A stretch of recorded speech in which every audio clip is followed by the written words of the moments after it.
जी, बिस्मिल्लाहिर्रहमानिर्रहीम। Chapter start करते हैं जी। आज का जो चैप्टर है वो है ह्यूमन रिसोर्स मैनेजमेंट और लेबर रिलेशनशिप पे है। चैप्टर है जी 10 और ह्यूमन रिसोर्स पे है जी आज का जो टॉपिक है।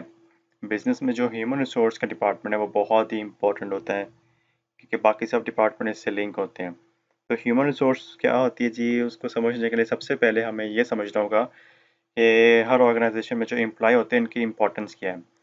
देखिए, आजकल कंपनी ये समझ चुकी हैं कि हमें उनका ख़्याल रखना है जो कस्टमर का ख़्याल रखते हैं, और वो कौन है?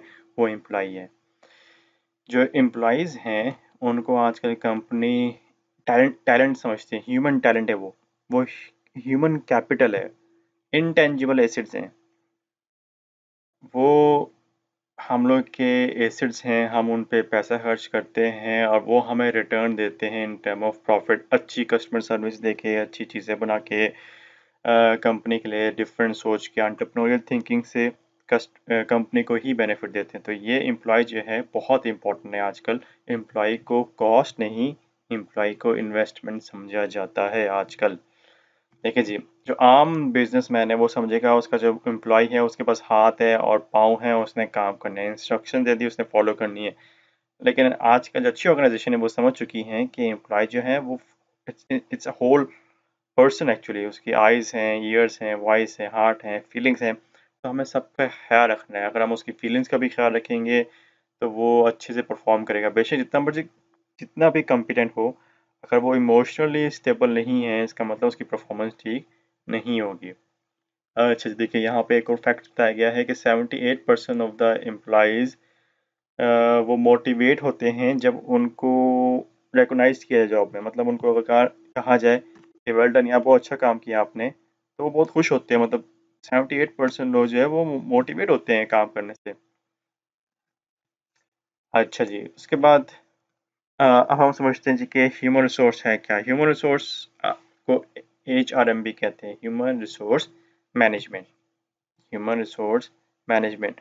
अब क्या है जी, ह्यूमन रिसोर्स ऐसी प्रैक्टिस है जिसमें हम ह्यूमन को रिक्रूट करते हैं, हायर करते हैं उनको, उनकी डिफरेंट पोजीशन में उनको डिप्लॉय करते हैं, उनकी ट्रेनिंग एंड डेवलपमेंट करते हैं, उनको कंपनसेट करते हैं, अगर फायरिंग करनी है तो फायरिंग करते हैं, प्लानिंग करते हैं किसको कहाँ पोस्ट किया जाए, उनको तनख्वाह क्या देनी देनी होगी। तो इन शॉर्ट, ह्यूमन रिसोर्स को मैनेज करना, ह्यूमंस को मैनेज करना, एम्प्लॉय को मैनेज करना आपकी ह्यूमन रिसोर्स है।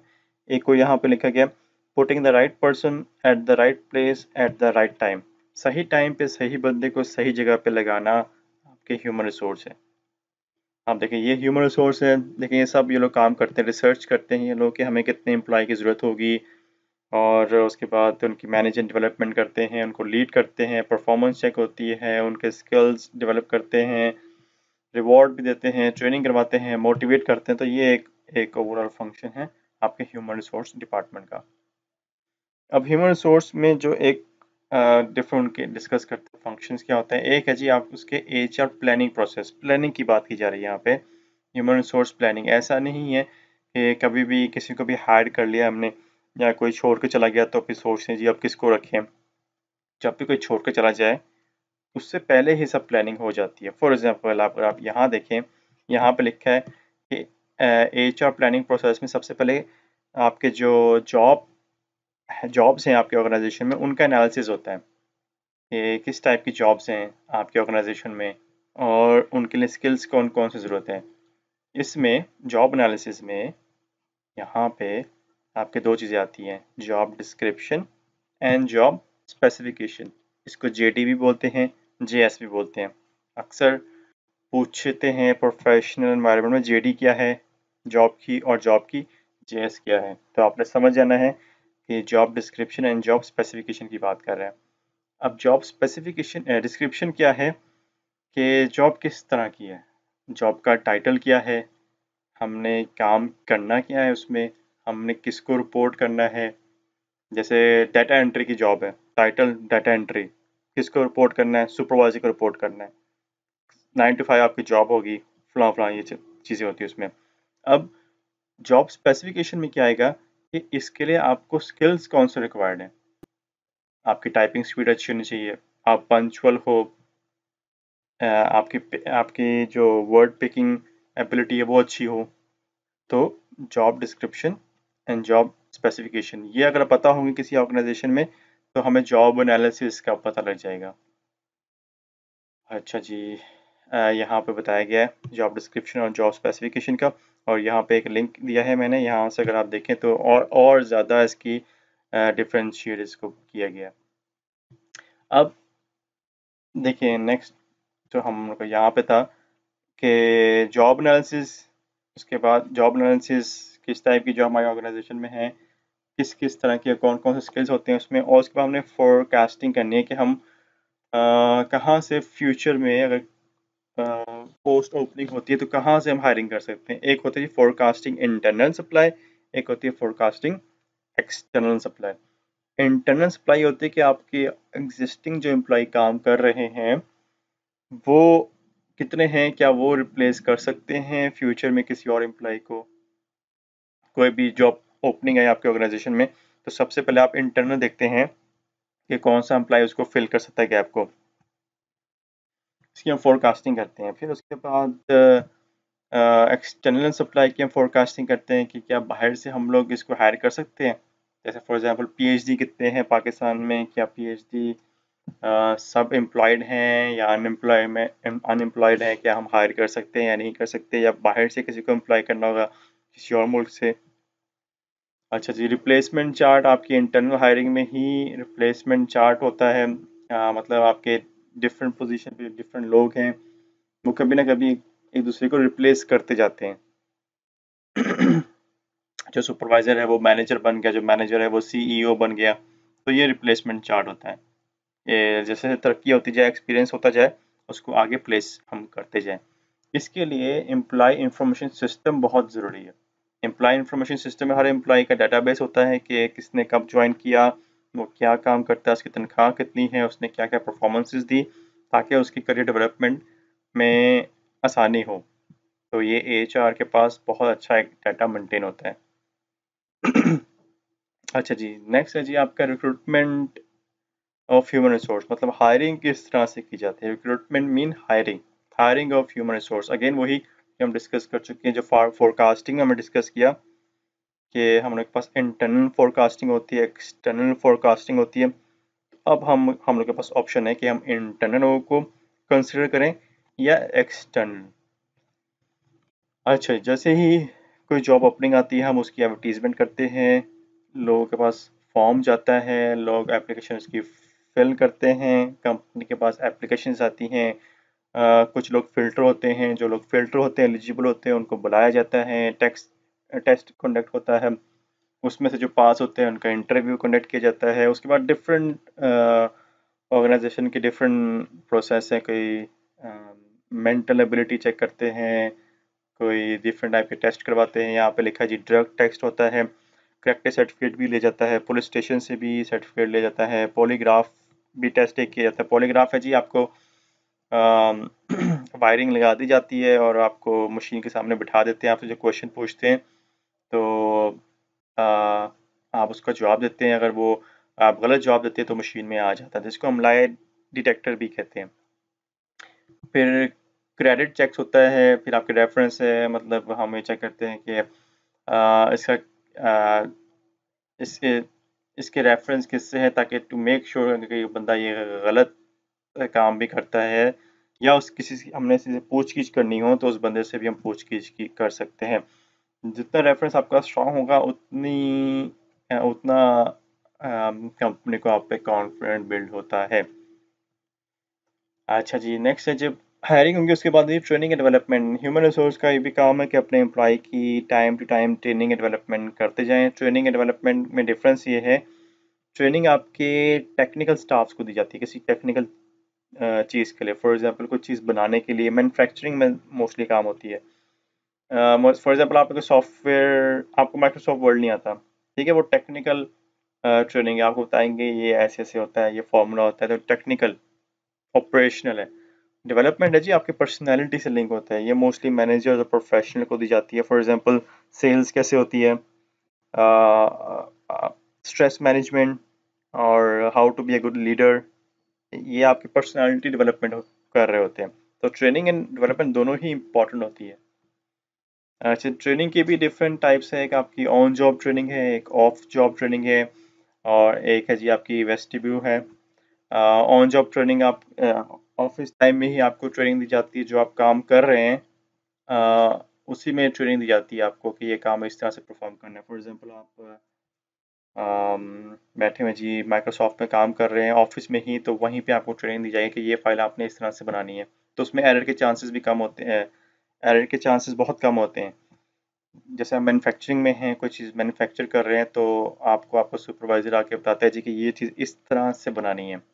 एक है जी ऑफ जॉब ट्रेनिंग, आप अपने घर बैठ के ट्रेनिंग ले सकते हैं। फॉर एग्जांपल आपको केस स्टडीज़ दे दी, या आपको कोई भी सॉफ्ट ऑनलाइन ट्रेनिंग के लिए लिंक्स दे दिए कि आपने लिंक्स देखने हैं, घर जाकर ट्रेनिंग करनी है।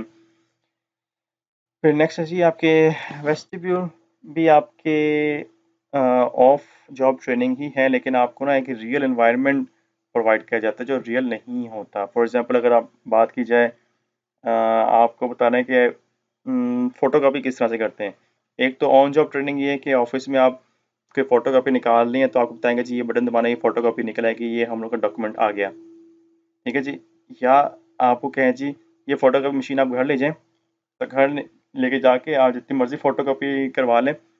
ज़ाहिर है वो एक्चुअल ऑफिस की नहीं होंगी, लेकिन आपको एक असल एनवायरनमेंट में काम करने का मौका मिलेगा। तो ये एक्सपेंसिव भी काफ़ी होता है, लेकिन इसमें ट्रेनिंग बहुत अच्छी होती है क्योंकि स्ट्रेस बहुत कम होता है एम्प्लॉय के लिए। फिर है जी अप्रेजल, परफॉर्मेंस अप्रेजल चेक किया जाता है कि हमने जो एम्प्लॉय को ट्रेनिंग दी है, जो टारगेट दिए हैं, एम्प्लॉय की परफॉर्मेंस कैसी है।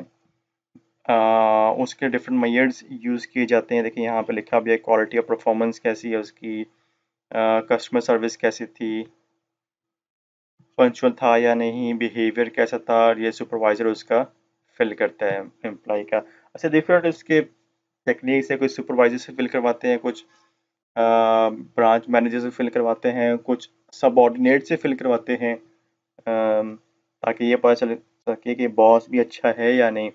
तो एक आपके बहुत फेमस अप्रेजल टेक्निक है 360 फीडबैक। इसमें जो जो लोग आपके लिंक हैं उन सब से आपका फीडबैक लेते हैं। फॉर एग्जांपल कस्टमर से, आपके सुपरवाइजर से, आपके सबऑर्डिनेट से, हर एक से, आपके कोलीग से, सब से आपका 360 डिग्री फीडबैक लिए जाते हैं। फिर है जी आपका कंपनसेशन प्लान। कंपनसेशन है जी जो आपने काम किया है उसके रिटर्न में आपको कुछ मुआवजा दिया जाए। उसमें भी आपके एक तो वेज रेट है, एक सैलरी है। वेज रेट और सैलरी में डिफरेंस ये है कि वेज रेट आपको घंटे के हिसाब से दी जाती है। मतलब आपने जितने आवर काम किया है उसको मल्टीप्लाई करते हैं, आपका आवर के हिसाब से रेट होता है, और जितने आवर्स आपने काम किया तो आपको मिल जाते हैं। सैलरी जो होती है वो मंथली ईयरली फिक्स होती है कि आपने इतनी आपकी सैलरी होगी। और ज़्यादा डिफरेंस आपने देखना है तो यहाँ पे मैंने अगेन यूट्यूब लिंक दिया है, आप इसमें देख सकते हैं। फिर है जी डिफरेंट सैलरी वेजेस के अलावा आपके डिफरेंट इंसेंटिव प्रोग्राम भी होते हैं, एक्स्ट्रा बेनिफिट भी होते हैं ताकि आपको मोटिवेट किया जाए, जिसमें आपके बोनसेस होते हैं, डिफरेंट बोनसेस होते हैं जो सैलरीज के अलावा होते हैं। अब बोनसेस के डिफरेंट नाम दे दिए, कभी ईद बोनस दे दिया, रमज़ान बोनस दे दिया, या किसी काम करने में बोनस दे दिया, उसके डिफरेंट नाम दे दिए डिफरेंट चीज़ों के लिए। उसके बाद है जी आपकी मेरिट सैलरी सिस्टम है जिसको हम पे फॉर परफॉर्मेंस भी कहते हैं।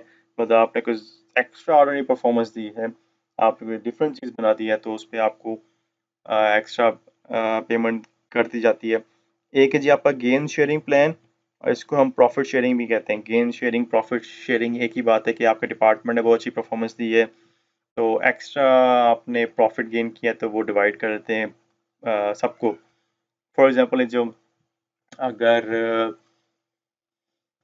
कोई भी ब्रांच है, लेट्स से शूज़ की ब्रांच है, 3-4 ब्रांचेस है, जिस ब्रांच ने बहुत ज़्यादा सेल कर दी तो उसका जो एक्स्ट्रा बोनस है वो सब एम्प्लॉय को मिलता है। इस तरह से एम्प्लॉय मोटिवेट रहते हैं। अगर तो आपने उनकी सैलरी फिक्स कर दी है, उनका आज के बस यही तनख्वाह मिलेगी आपको, तो हर एम्प्लॉय मिल के काम नहीं करता। गेन शेयरिंग का फ़ायदा ये है कि सब मिलके काम करते हैं कि अगर एक्स्ट्रा प्रॉफिट होगा कंपनी को तो हमें भी बोनस मिलेगा उसका। फिर है जी आपका पे फॉर नॉलेज प्लान। ये एम्प्लॉय को इंकरेज किया जाता है अगर वो खुद से ट्रेनिंग लेते हैं, खुद से कोई न्यू नॉलेज एक्वायर करते हैं तो उसको हम एक्स्ट्रा बेनिफिट देते हैं। फॉर एग्जांपल अगर लेक्चरर है, अगर वो पीएचडी करता है खुद से तो उसको फिर हम एक्स्ट्रा तनख्वाह देते हैं, या आर्टिकल पब्लिश करता है।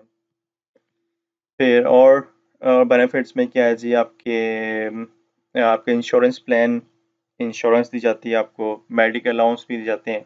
एक है कैफेटेरिया बेनिफिट प्लान, इसमें डिफरेंट प्लान ऑफर किए जाते हैं एम्प्लॉय को, और कहा जाता है इनमें से 5-6 प्लान जो आपको लगते हैं इंपॉर्टेंट है वो आप सिलेक्ट कर लें, वो आपको दिए जाएंगे। जैसे कि ये है एम्प्लॉय बेनिफिट, आपकी पेड वेकेशन जो पेड हो, ज़्यादा हो, मील ब्रेक हो, मतलब जितने भी आपके पैकेज बना दी जाता है और आपको कहा जाता है आप इसमें से कोई सिलेक्ट कर लें, कोई से 5-4 ये भी कंपनी अफोर्ड कर सकती है। फिर आपके रिटायरमेंट प्लान है, आपकी तनख्वाह से कुछ पैसे काटते जाते हैं, जो आप रिटायर होते हैं तो आपको रिटायरमेंट पे आपको पैसे दिए जाते हैं, और भी रिटायरमेंट पे और भी इसके अलावा भी लमसम अमाउंट दी जाती है। अच्छा जी, एएचआरएम में कुछ बहुत इंपॉर्टेंट इश्यूज हैं। एक है जी आपका इक्वल एम्प्लॉयमेंट अपॉर्चुनिटी, ये लीगली सब कंपनी बाउंड है इसको फॉलो करने के लिए। मतलब इसका ये कि हर इंसान के पास इक्वल अपॉर्चुनिटी है पोस्ट की अप्लाई करने के लिए, उस पर काम करने के लिए। हम किसी को रिजेक्ट नहीं कर सकते इस बेस पे कि ये मेल है, ये फीमेल है, नहीं ये तो डिसेबल है, काम नहीं कर सकता, नहीं इसका बैकग्राउंड ठीक नहीं है। अगर उसमें एबिलिटी है तो उसका इक्वल अपॉर्चुनिटी बनती है, इसको कहते हैं हम इक्वल एम्प्लॉयमेंट अपॉर्चुनिटी। अगर आप किसी को किसी डिस्क्रिमिनेट किया, किसी बेस पे उसको रिजेक्ट कर दिया तो वो केस भी कर सकता है। इसके लिए आया है जी प्रोटेक्ट किया गया है क्लास को, मतलब डिस्क्रिमिनेशन से बचाने के लिए ऐसी क्लास को बचाया जाता है कि उनके खिलाफ कोई स्टेप ना लिया जाए, उनको उनको प्रोटेक्शन दी जाती है हर जगह। ये इक्वल अपॉर्चुनिटी एम्प्लॉयमेंट में ये आप देखें, इसमें आपको नॉलेज मिलेगी और कौन कौन से एम्प्लॉयमेंट अपॉर्चुनिटी एक्ट हैं, ये आपको अच्छी इन्फॉर्मेशन यहाँ से मिल जाएगी। और कौन कौन से लॉज हैं, पॉइंट्स देखने हैं जी। एक है जी आपका सेक्सुअल हरासमेंट। सेक्सुअल हरासमेंट है जी कि ऑफिस में कभी कभी ऐसा होता है कोई आपको हरासमेंट मतलब हॉस्टाइल करता है, तंग करता है, डराता है अनएथिकल एक्टिविटीज़ के लिए, वो सेक्सुअल हरासमेंट में आता है। वो आपके पास राइट है कि आप उसके खिलाफ कंपनी को बता सकते हैं। फिर है जी आपका क्विड प्रो को हरासमेंट, ये भी वही है, हरासमेंट का केस ही है, लेकिन इसमें ये है कि हरासमेंट ऐसे की जाती है कि अगर वो कहे कि आप मेरे साथ इंडल्ज रहें अनएथिकल एक्टिविटीज़ में तो मैं आपका ये काम कर दूंगा। फिर है जी हॉस्टाइल, ज़बरदस्ती का एनवायरनमेंट। हॉस्टाइल मतलब ज़बरदस्ती का, डर वाला एनवायरनमेंट आप किया जाता है, आपको ऐसे बात बात पे जुमले जुमले कहे जाते हैं जो आप कहते हैं ये हॉस्टाइल है, ये मुझे अब्यूसिव लैंग्वेज यूज़ कर रहा है, ख़तरनाक है। आप कंफर्टेबल नहीं है तो आप उस पर भी केस कर सकते हैं, कंपनी को शिकायत लगा सकते हैं या केस कर सकते हैं उस पर। एक है जी employment at will. Employment at will है जी कि एम्प्लॉई अपनी मर्जी से, इस मर्जी के साथ काम स्टार्ट करता है कि उसका एम्प्लॉयर जो है, बॉस जो है, वो उसको कभी भी फायर कर सकता है अपनी चॉइस पे। लेकिन पर्सनल चॉइस ना हो, ये ना हो कि मुझे पसंद नहीं है तो मैं इसको निकाल दिया, या ये किसी उस तबके से ताल्लुक़ रखता है जो मुझे पसंद नहीं है, ये नहीं हो। कोई लीगली पॉइंट हो कि उसकी परफॉर्मेंस ठीक नहीं है, या कंपनी में डाउन साइजिंग हो गई, तो उस बेस पे आप उसको फायर कर सकते हैं कभी भी, और एम्प्लॉय कुछ नहीं कहेगा। फिर है जी आपकी work force diversity. Work force diversity means कि आपके जो एम्प्लॉय है, जो वर्किंग फोर्स है आपकी, वो डिफरेंट बैकग्राउंड से है। कोई मेल है, फीमेल है, एज डिफरेंट बहुत ज़्यादा है, उनकी सोच डिफरेंट बहुत ज़्यादा है। कोई कोई अपाहिज है, कोई डिफरेंट तबके से ताल्लुक़ रखता है, कोई लाहौर, कराची, इस्लामाबाद, डिफरेंट मुल्कों से भी है, डिफरेंट मज़हब से भी है। तो वर्क फोर्स डाइवर्सिटी सब में होती है। अब इसमें बहुत से इश्यूज आते हैं, हर एक के मज़हब को देखना होता है, कोई हलाल फूड कॉन्सेप्ट भी है पाकिस्तान में, बाकियों में नहीं है। इस तरह से क्रिसमस आ जाती है, ईद आ जाती है, या कोई और फेस्टिवल आता है, तो हमें सबका ख्याल रखना है और सबको साथ लेके चलना होता है।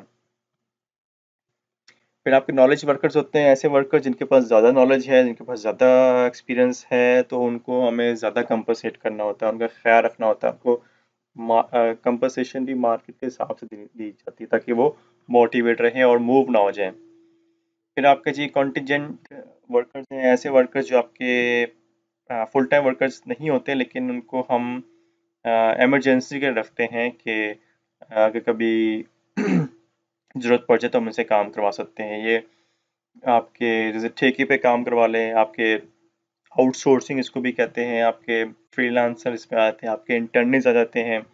कभी कोई इंटर्न से आपने काम करवाया, उसने अच्छा काम किया हो, फिर आप फ्यूचर में कभी ज़रूरत हो दोबारा आपको उसको रख सकते हैं, उसको इवन परमानेंट जॉब भी ऑफर कर सकते हैं। फिर जी डीलिंग विद द लेबर, जहाँ मैन्युफैक्चरिंग ऑर्गेनाइजेशन में लेबर यूनियन बहुत स्ट्रांग होती है।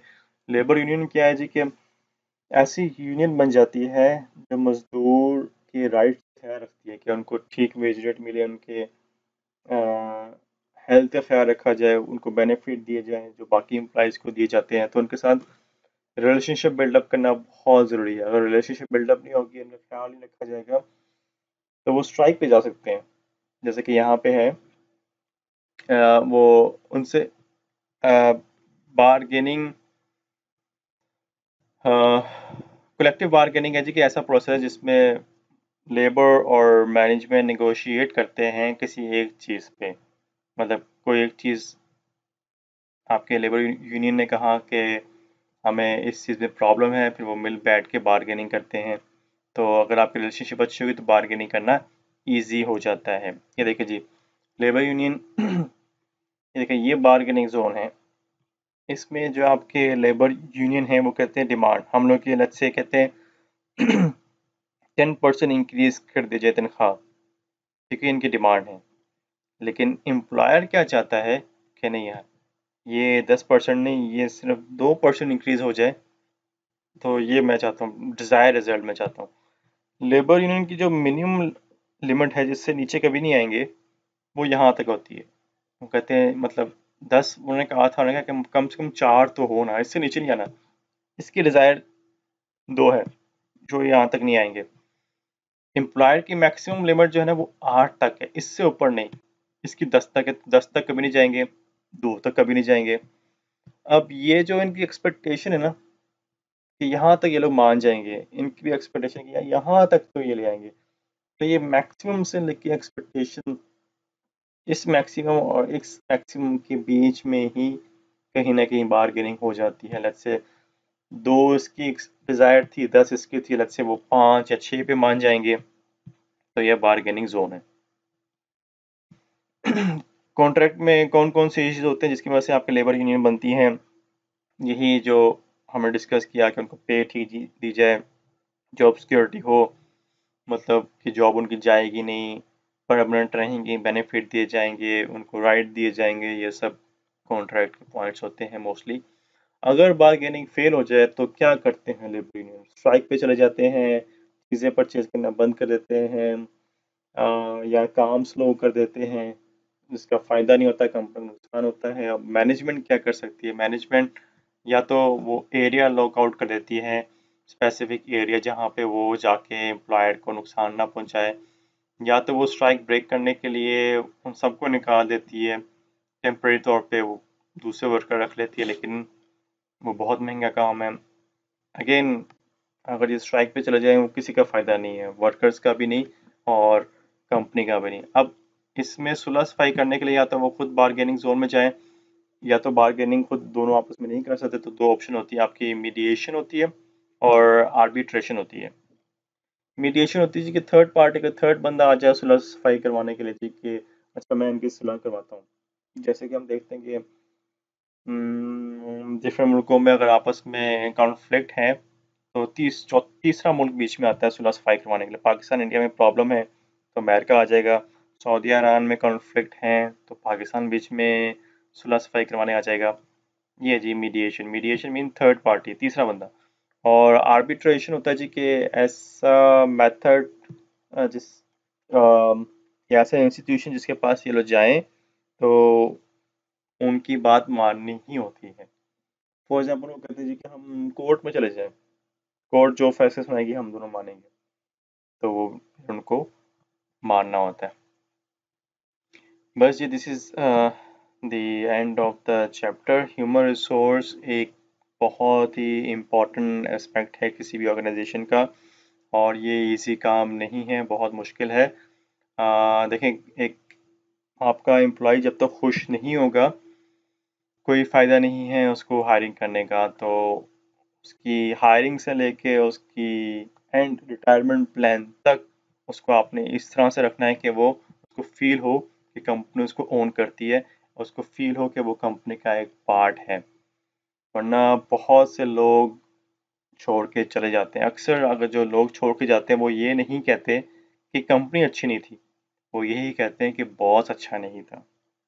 बस जी, ख्याल रखें अपना अपना। फिर मिलेंगे इंशाल्लाह। टेक केयर, अल्लाह हाफिज़।